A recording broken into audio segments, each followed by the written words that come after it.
नमस्कार छात्रों, स्वागत है आपका अपने YouTube प्लेटफॉर्म परीक्षा दृष्टि में। आज हम सभी लोग और हमारी टीम ने आप लोगों के लिए एक स्पेशल टॉपिक चुना है और इस स्पेशल टॉपिक से हर सभी परीक्षाओं में लगभग जो भी परीक्षाएं होती हैं उन सभी परीक्षाओं में एक न एक प्रश्न अवश्य ही पूछ लिया जाता है। तो आज इस टॉपिक को हम सभी लोग कवर करेंगे और हमारा जो टॉपिक है वो है जैन धर्म के 24 तीर्थंकर। जैन धर्म, जिन अर्थात विजेता। जैन धर्म में जो 24 तीर्थंकर हैं, इन तीर्थंकरों की सूची, इनसे संबंधित वृक्ष और इनके जन्म स्थान और साथ साथ इनके निर्माण, इनकी जहां पर मृत्यु हुई उस स्थान के विषय में बार बार प्रश्न पूछे जाते हैं। तो आज हम सभी लोग इसी पर चर्चा करेंगे और देखेंगे कि हमारे जो यहां पर तीर्थंकर हैं, इन सभी तीर्थंकरों की सूची क्या है, कहां इनका जन्म हुआ है, एक एक व्यक्ति के बारे में हम सभी लोग आज चर्चा करेंगे। तो चलिए बिना समय को व्यर्थ किए हुए हम सभी लोग शुरुआत करते हैं और आते हैं सबसे पहले अपने जैन धर्म के प्रथम तीर्थंकर अर्थात संस्थापक पर। जैन धर्म के संस्थापक के रूप में हम सभी लोग जानते हैं आदिनाथ या ऋषभदेव को। ऋषभदेव, आदिनाथ, ये इक्ष्वाकु वंश के थे। इक्ष्वाकु वंश के अयोध्या में एक शासक थे और इनका जो जन्म स्थान है वो अयोध्या है। इनका प्रतीक चिन्ह जो है वो वृषभ या बैल है और इनसे संबंधित जो वृक्ष है वो वट वृक्ष है। कौन सा वृक्ष है? वट वृक्ष। और इन्होंने निर्वाण कहां प्राप्त किया था? कैलाश पर्वत पर। कहां पर?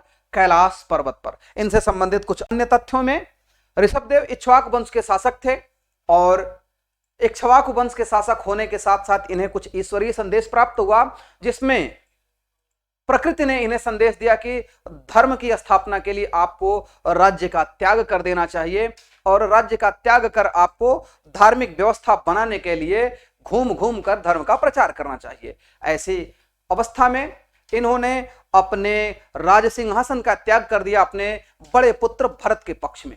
जैन धर्म मानता है कि भरत के नाम से ही हमारे देश का नाम भारत पड़ा। इनकी 3 संतानें थी। दूसरे संतान थे जिनका नाम था, जिन्हें हम बाहुबली के नाम से जानते हैं, गोमतेश्वर के नाम से जानते हैं, जिनका धर्म प्रचार केंद्र जो था वो दक्षिण भारत का श्रवण बेलगोला था, अर्थात मैसूर के पास का श्रवण बेलगोला। और उनकी स्मृति में 9वीं शताब्दी में 9वीं से 10वीं शताब्दी में एक जो राजवंश था गंगवंश, गंगवंश के शासक चामुंडराय के, गंगवंश के शासक रचमल्ला थे, रचमल्ला चतुर्थ, और उनके मंत्री चामुंडराय ने गोमतेश्वर की एक 108 फीट ऊंची प्रतिमा बनवाई जिसे बाहुबली की प्रतिमा कहा जाता है। और यहां पर प्रति 12वें वर्ष यहां पर प्रति 12वें वर्ष महामस्तकाभिषेक होता है। ठीक है, गोमतेश्वर, बाहुबली और इन्हीं की पुत्री थी ब्राह्मी। उन्हीं के नाम पर ब्राह्मी लिपि का जन्म हुआ। उन्हें लिपियों की जननी माना जाता है। तो इनका जन्म स्थान क्या है? अयोध्या है। वृषभ इनका चिन्ह है, प्रतीक चिन्ह। वट वृक्ष इनका, इनसे संबंधित वृक्ष है। निर्माण इन्हें कैलाश पर्वत पर प्राप्त हुआ था और ये इक्ष्वाकु वंश के थे। कौन से वंश के थे? इक्ष्वाकु वंश के थे और जैन धर्म के प्रथम तीर्थंकर थे। क्या थे? ये प्रथम तीर्थंकर थे। चलिए अब हम दूसरी संख्या पर पहुंचते हैं। ये है अजितनाथ। अजितनाथ, इनका भी जन्म स्थान अयोध्या। इनका जन्म स्थान क्या? अयोध्या। प्रतीक चिन्ह हाथी और वृक्ष सप्तपर्ण। वृक्ष इनसे संबंधित क्या है? सप्तपर्ण। निर्माण इनका हुआ था सम्मेद शिखर पर। यह सम्मेद शिखर पारसनाथ पहाड़ियों के आसपास के क्षेत्र में है। सम्मेद शिखर। कौन? अजितनाथ। ये दूसरे तीर्थंकर हैं, जैन धर्म के दूसरे तीर्थंकर। वास्तव में पहले से लेके, प्रथम से लेके 22वें नंबर तक के जो तीर्थंकर हैं, इन सभी को पौराणिक कहा जाता है। 23वें और 24वें जो तीर्थंकर हैं, इन्हें ऐतिहासिक तीर्थंकर की श्रेणी में रखा गया है। किसमें? ऐतिहासिक तीर्थंकर की श्रेणी में रखा गया है। तो दूसरे तीर्थंकर अजितनाथ, जन्मस्थल अयोध्या, प्रतीक चिन्ह हाथी, वृक्ष सप्तपर्ण और निर्माण सम्मेद शिखर पर। अब हम आगे बढ़ते हैं। तीसरे नंबर पर हम देखते हैं, तीसरे क्रमांक पर है संभवनाथ। संभवनाथ, इनका जन्म स्थान है श्रावस्ती। वही श्रावस्ती जो बौद्ध धर्म का बड़ा केंद्र रहा है। श्रावस्ती, ठीक, श्रावस्ती। संभवनाथ, चूंकि श्रावस्ती और अयोध्या ये दोनों प्राचीन समय में एक राजधानियां थी आपस में, ये उत्तरी अवध और दक्षिणी अवध के रूप में विभाजित था। तो इनका जन्म स्थल क्या है? श्रावस्ती। इनसे संबंधित प्रतीक चिन्ह घोड़ा क्या है? घोड़ा है। इनसे संबंधित वृक्ष क्या है? साल वृक्ष है। और इनका निर्माण संवेद शिखर पर। अधिकतम इन 24 लोगों में से, 24 तीर्थंकरों में से अधिक लोगों का जो निर्माण हुआ है, इन सभी लोगों का निर्माण कहां हुआ है? इसी संवेद शिखर पर ही हुआ है। ठीक है, चलिए आगे बढ़ते हैं और अगले क्रम पर देखते हैं अभिनंदन नाथ। अभिनंदन नाथ, इनका भी जन्म स्थान क्या है? अयोध्या। इनका जन्म स्थान है अयोध्या। इनसे संबंधित जो प्रतीक चिन्ह है वो कपि, कपि का मतलब वानर से संबंधित है, कपि है। वृक्ष देवदार, कौन सा वृक्ष? देवदार। और निर्माण संवेद शिखर पर। निर्माण कहां है? निर्माण इनका भी संवेद शिखर पर है। हां, सभी के जो चित्र हैं वो चित्र आप सभी लोग ध्यान से देख सकते हैं। देखिए, इनके ऊपर एक बहुत ही अच्छी व्यवस्था के साथ छत्र लगाया गया है। ठीक है, इनके साथ क्या लगाया गया है? छत्र लगाया गया है। चलिए अगले 5वें क्रमांक पर बढ़ते हैं सुमतिनाथ। इनका भी जन्म स्थान क्या है? अयोध्या है। और इनसे संबंधित जो प्रतीक चिन्ह है वो क्या है? सारस है। वृक्ष क्या है? पियंगु है। और इनका भी निर्माण कहां प्राप्त हुआ है? संवेद शिखर पर। निर्माण कहां हुआ है? संवेद शिखर, मतलब पारसनाथ पहाड़ियों के आसपास का क्षेत्र संवेद शिखर। ठीक, आगे बढ़ेंगे।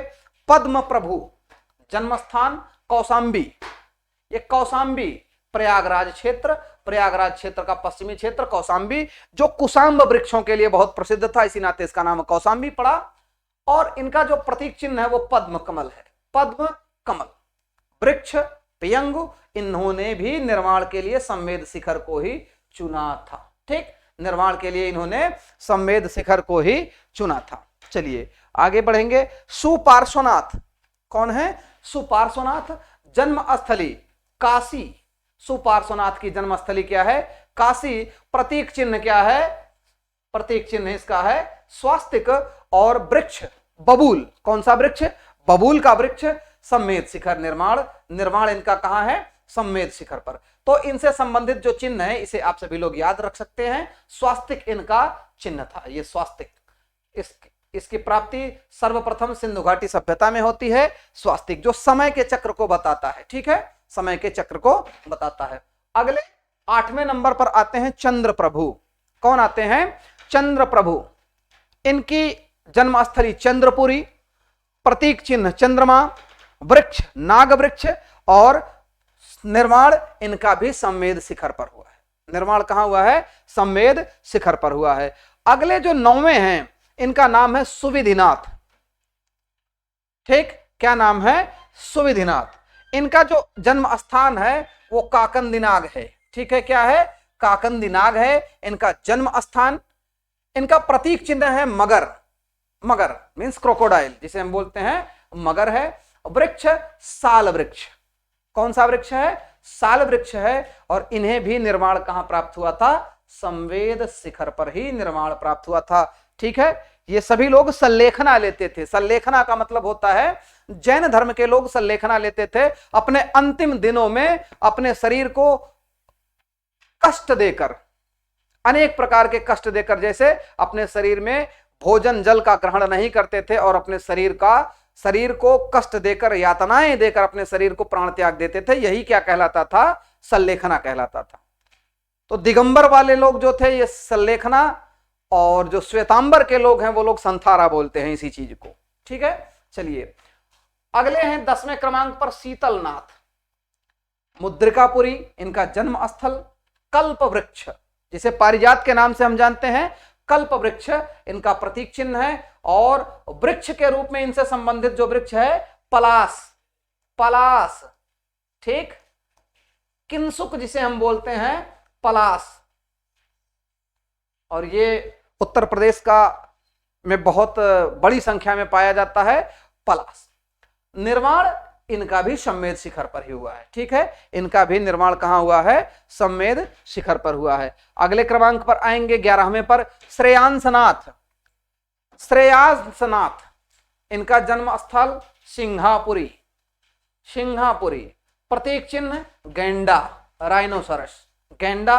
वृक्ष तेंदुक, तेंदू का वृक्ष जिसे हम बोलते हैं, मूलतः यह मध्य प्रदेश के क्षेत्र में पाया जाता है। और ये जो तेंदू है इसका व्यापार बड़ा लंबा है। इसका व्यापार इसी तेंदू के पत्ते के लिए बहुत लंबे लंबे दुर्घटनाएं भी होती हैं मध्य प्रदेश के क्षेत्र में। इसी तेंदू के पत्ते से बीड़ी बनाया जाता है, तेंदू। तो इनसे संबंधित जो वृक्ष है वो तेंदू। निर्माण इनका भी सम्मेद शिखर पर, ठीक, कहां? सम्मेद शिखर पर। झारखंड में गिरिडीह जो क्षेत्र है, उसी गिरिडीह क्षेत्र में पारसनाथ पहाड़ियां, और उसी पारसनाथ पहाड़ियों के ऊपर एक शिखर है सम्मेद शिखर। इसी सम्मेद शिखर पर सबसे अधिक सल्लेखना लेने वाले जो तीर्थंकर थे इसी सम्मेद शिखर पर थे। ठीक है, चलिए अगले क्रम पर बढ़ते हैं। वासुपूज्यनाथ, वासुपूज्यनाथ इनका जन्म स्थान चंपापुरी, चंपा वही अंग की राजधानी चंपापुरी, चंपा। प्रतीक चिन्ह महिष, महिष का मतलब भैंस, या महिष का मतलब भैंस। और वृक्ष पाटला, इनसे संबंधित वृक्ष क्या था? पाटला। जन्म और इनका निर्माण जो है चंपापुरी में हुआ है। चंपापुरी मतलब अंग की राजधानी जो बाद में बनी, यही चंपापुरी इनका निर्माण स्थल रहा है। ठीक, 13वें क्रमांक पर है विमलनाथ। विमलनाथ इनका जन्म स्थान कांपिल्य है, कांपिल्य। अब कांपिल्य कहां है? ये जो कांपिल्य है फर्रुखाबाद क्षेत्र में कांपिल्य है, फर्रुखाबाद के आसपास का क्षेत्र है कांपिल्य। प्रतीक चिन्ह इनका वाराह, वाराह का मतलब होता है सूकर, सूअर। और वृक्ष जंबू, जंबू का मतलब जामुन जिसे हम बोलते हैं जंबू। इनका भी निर्माण सम्मेद शिखर पर, इन्होंने सल्लेखना लिया था, कहां? सम्मेद शिखर पर। तो विमलनाथ किस क्रमांक पर हैं? 13वें क्रमांक पर हैं। चलिए अगले 14वें क्रमांक पर देखते हैं अनंतनाथ। इनका जन्म स्थल अयोध्या, और इनका जो प्रतीक चिन्ह है वो बाज पक्षी है। ठीक है, बाज पक्षी। कौन सा पक्षी? बाज पक्षी। संबंधित वृक्ष जो है वो अशोक है, और निर्माण इनका भी सम्मेद शिखर पर हुआ। ठीक, 14वें क्रमांक पर। अब आगे बढ़ते हैं धर्मनाथ 15वें पर। रत्नापुरी इनका जो जन्म स्थल है वो रत्नापुरी है। प्रतीक चिन्ह ब्रजदंड, और वृक्ष दधिपर्ण, और इनका जो निर्माण स्थल है, सल्लेखना जो लिया था, इनका भी सम्मेद शिखर पर ही है। कहां है? सम्मेद शिखर पर है। धर्मनाथ के बाद शांतिनाथ आते हैं 16वें क्रमांक पर। इनका जो जन्म स्थल है वो हस्तिनापुर है, हस्तिनापुर, दिल्ली से सटा हुआ क्षेत्र हस्तिनापुर। और प्रतीक चिन्ह इनका है मृग, मृग। वृक्ष इनका संबंधित है नंद वृक्ष।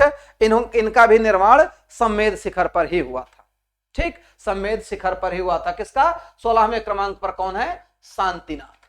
चलिए 17वें क्रमांक पर देखते हैं, यहां पर हैं कुंथुनाथ। इनका भी जन्म स्थल हस्तिनापुरी है। कुंथुनाथ का जन्म स्थल हस्तिनापुरी। प्रतीक चिन्ह अजा, अजा का मतलब होता है बकरा। क्या होता है? बकरा। ठीक, बकरा।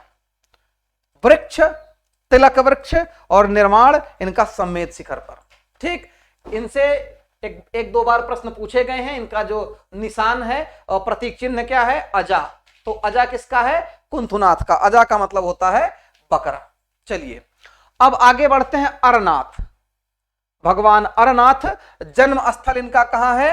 हस्तिनापुरी। और प्रतीक चिन्ह इनका क्या है? इनका प्रतीक चिन्ह है मीन। मीन का मतलब क्या है? मछली। ठीक, इनका जो प्रतीक चिन्ह है वो क्या है? मीन। ठीक, और इनका जो वृक्ष, संबंधित वृक्ष है वो है आम। ठीक, इनका जो संबंधित वृक्ष है वो क्या है? आम है। निर्माण इनका कहां पर हुआ है? सम्मेद शिखर पर। इन्होंने भी सम्मेद शिखर पर सल्लेखना लिया था। ये जितने भी प्रथम से लेके 22वें क्रमांक तक हैं, इन सभी लोगों को पौराणिक की श्रेणी में रखा जाता है। ये पौराणिक तीर्थंकर हैं। इसके बाद 19वें हैं मल्लिनाथ। इनके बारे में कुछ विवाद है। इनका जन्म स्थल मिथिला, वही मिथिला। जब हम 16 महाजनपदों की बात करते हैं तो उस समय में एक छोटा सा क्षेत्र था मिथिला, और मिथिला में हम एक शासक का नाम जानते हैं जनक, विदेहराज जनक। मिथिला। प्रतीक चिन्ह इनका क्या था? कलश था, कलश। इनका प्रतीक चिन्ह कलश और वृक्ष अशोक, निर्वाण सम्मेद शिखर पर। अब इनके बारे में विवाद यह है कि जो दिगंबर लोग हैं, दिगंबर लोग इन्हें मानते हैं कि यह पुरुष थे, जबकि श्वेतांबर लोग मानते हैं मल्लिनाथ को कि यह स्त्री थी। इन्हें निर्वाण प्राप्त हुआ, संलेखना प्राप्त हुई। तो जिसे संलेखना प्राप्त हुआ है, दिगंबर लोग कहते हैं कि स्त्री को संलेखना नहीं लेना चाहिए या उसे जो है कैवल्व की प्राप्ति नहीं होती। दिगंबरों का मानना है कि स्त्रियों को कैवल्व की प्राप्ति नहीं होती, जबकि श्वेतांबर मानते हैं कि स्त्रियों को भी कैवल्व की प्राप्ति होती है। ठीक, तो इनके ऊपर विवाद है, मल्लिनाथ के ऊपर विवाद है। श्वेतांबर जो है इन्हें स्त्री मानते हैं, जबकि दिगंबर इन्हें पुरुष मानते हैं। 20वें क्रमांक पर बढ़ेंगे, सुब्रतनाथ। इनका जन्म स्थान राजगृह, वही राजगृह। राजगृह का मतलब है मगध, मगध की प्रारंभिक राजधानी राजगृह रही, तो राजगृह। प्रतीक चिन्ह कूर्म, कूर्म का मतलब होता है कछुआ, कच्छप जिसे हम कहते हैं। कूर्म का मतलब होता है कछुआ, ठीक, कछुआ। चंपक वृक्ष, इनसे संबंधित वृक्ष। और निर्माण इनका कहां है? सम्मेद शिखर पर। कहां है? सम्मेद शिखर पर। सुब्रतनाथ। 21वें तीर्थंकर हैं नेमिनाथ। कौन है? नेमिनाथ। जन्म स्थल इनका है मिथिला, और इनसे संबंधित जो वृक्ष है, इनसे संबंधित वृक्ष है क्या? नील कमल, नीले रंग का जो कमल है, नील कमल। ठीक, इनसे संबंधित जो वृक्ष है वो क्या है? नीले रंग का कमल। सॉरी, प्रतीक चिन्ह इनका जो है वो नील कमल है। ठीक, इनसे संबंधित जो चिन्ह है वो नील कमल। और वृक्ष वकुल का वृक्ष, वकुल का वृक्ष इनसे संबंधित है। सम्मेद शिखर पर इन्होंने क्या प्राप्त किया था? संलेखना लिया था। इन्होंने भी सम्मेद शिखर पर लिया था। चलिए अगले जो हैं अरिष्टनेमि। अरिष्टनेमि, इनका जन्म स्थल है सोरीपुरम, उज्जैन। इनसे संबंधित जो चिन्ह है वो क्या है? शंख है। इनसे संबंधित जो चिन्ह है वो क्या है? शंख है। शंख आप सभी लोग जानते हैं, हमारे यहाँ हिंदू पौराणिक व्यवस्थाओं में इनके माध्यम से कार्य किया जाता है। शंख को बजाया जाता है, ऐसा माना जाता है कि इसकी ध्वनि जहां जहां तक जाती है वहां तक जो नेगेटिव ऊर्जा है वो नेगेटिव ऊर्जा समाप्त हो जाती है शंख के उद्वाचन से, उसकी आवाज से। ठीक, तो शंख के विषय में ये बताया गया है। मेष श्रृंग, ये मेष श्रृंग है। मेष का मतलब होता है भेड़, भेड़। मेष का मुख, मेष का मतलब होता है भेड़, और श्रृंग का मतलब उसकी सींग। ठीक, इनका जो निर्माण हुआ है वो हुआ है गिरनार पर्वत पर। कहां? गिरनार पर्वत पर। अब थोड़ा सा इनके विषय में जानकारी। ये जो 22वें तीर्थंकर अरिष्टनेमि हैं, इन्हें हमारे उपनिषदों में कृष्ण का समकालीन बताया गया है, कृष्ण का चचेरा भाई बताया गया है। कृष्ण, भगवान कृष्ण का इन्हें चचेरा भाई बताया गया है अरिष्टनेमि को। ठीक, चलिए, और अरिष्टनेमि को गोपालक के रूप में दर्शाया गया है। यहां पर आप चित्र में भी देख सकते हैं अरिष्टनेमि को। अब आते हैं हमारे 23वें तीर्थंकर, जिन्हें हम ऐतिहासिक श्रेणी में, जिनके विषय में जानकारी रखते हैं। ठीक, इनका नाम है पार्श्वनाथ। ये भी इक्ष्वाकु वंश के ही शासक थे। इक्ष्वाकु वंश के शासक थे। काशी के राजा जो थे अश्वसेन, उनके पुत्र थे, अश्वसेन के पुत्र थे।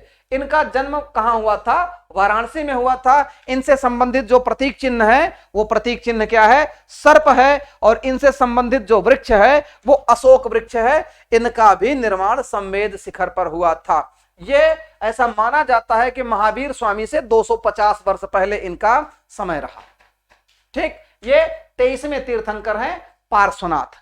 और पार्श्वनाथ जो हैं, इनके द्वारा जैन धर्म में 4 व्रतों को जोड़ा गया था। इन्हीं के द्वारा 4 व्रतों की शुरुआत की गई थी। और उसमें जो पांचवा था, जिसे हम ब्रह्मचर्य कहते हैं, उसको जोड़ा था महावीर स्वामी ने। तो 4 सत्य, अहिंसा और अस्तेय और अपरिग्रह। सत्य, अहिंसा, अस्तेय और अपरिग्रह, ये 4 जोड़ा था किसने? पार्श्वनाथ ने। जबकि 5वां ब्रह्मचर्य को जोड़ा किसने? महावीर स्वामी ने। कई बार ये प्रश्न आप लोगों से पूछा जा चुका है। और ये इनका जो निर्माण हुआ था वो संवेद शिखर पर हुआ था। यह भी प्रश्न पूछा गया है कि इनकी प्रथम अनुयायी कौन थी। पार्श्वनाथ की प्रथम अनुयायी इनकी माता वामा थी। कौन थी? वामा थी। चलिए अब हम बढ़ेंगे 24वें तीर्थंकर और अंतिम तीर्थंकर महावीर स्वामी वर्धमान के तरफ बढ़ते हैं। इनका जो जन्म स्थल है वो कुंडग्राम वैशाली वज्र संघ का केंद्र था। इनका प्रतीक चिन्ह सिंह है, संबंधित वृक्ष साल है और इनका निर्माण जो है वो पावापुरी में हुआ था। इन्होंने संलेखना नहीं ली थी। इनका निर्माण पावापुरी में हुआ था जो मल्लों की राजधानी थी। ठीक, मल्लों की राजधानी थी। महावीर स्वामी, इनके बचपन का नाम जो था वो वर्धमान था। क्या था? वर्धमान। इनके बचपन का नाम भी पूछा जाता है, वर्धमान था। अब इनके भी बारे में थोड़ा सा विवाद ये है कि श्वेतांबर और दिगंबर वर्ग के लोग, श्वेतांबर कहते हैं कि इन्होंने विवाह किया था यशोदा नाम की कन्या से और इनकी एक पुत्री थी जिसका नाम था अणोज्या प्रियदर्शिनी। इनके दामाद थे जामाली जो इनके शुरुआती शिष्य बने थे जामाली, और जामाली के द्वारा ही इनके जैन संघ में पहली बार फूट पड़ी थी। और जो दिगंबर समुदाय है, दिगंबर समुदाय इन्हें पूर्ण रूप से ब्रह्मचारी मानता है, ब्रह्मचर्य व्रत का पालन करने वाला बताता है। तो महावीर स्वामी जो हैं, अब इनके विषय में दोनों संप्रदायों में विवाद है। ये आपके 24 तीर्थंकरों की सूची रही, इनके जन्म स्थान रहे, इनके निर्माण की स्थली के बारे में जानकारी दी गई। साथ ही साथ एक चीज आपको यह भी जानना चाहिए कि ये जो पार्ट आपको 24 लोगों की जो सूची दी गई है, इस 24 में बार बार एक चीज पूछता है कि कहां से कहां तक के लोगों को ऐतिहासिक कहा जाता है। किसी भी परीक्षा में पूछा जा सकता है और लगभग सभी परीक्षाओं में पूछा जाता है। तो प्रथम से लेके 22वें क्रमांक तक क्या हैं? ये सभी लोग पौराणिक हैं। और 23वें और 24वें तीर्थंकर क्या हैं? 23वें और 24वें तीर्थंकर ऐतिहासिक हैं। इनका जन्म 540 ईसा पूर्व माना जाता है, वैशाली के कुंडग्राम में हुआ था। ठीक है, तो ये रही आपके 24 तीर्थंकरों की सूची। आशा करता हूं कि आप सभी लोगों को अवश्य ही पसंद आएगी और यहां से आप सभी लोगों को हमेशा प्रश्न मिलेंगे ही मिलेंगे। तो मिलेंगे नेक्स्ट क्लास में, तब तक आप सभी लोग स्वस्थ, व्यस्त और मस्त रहिए। जय हिंद।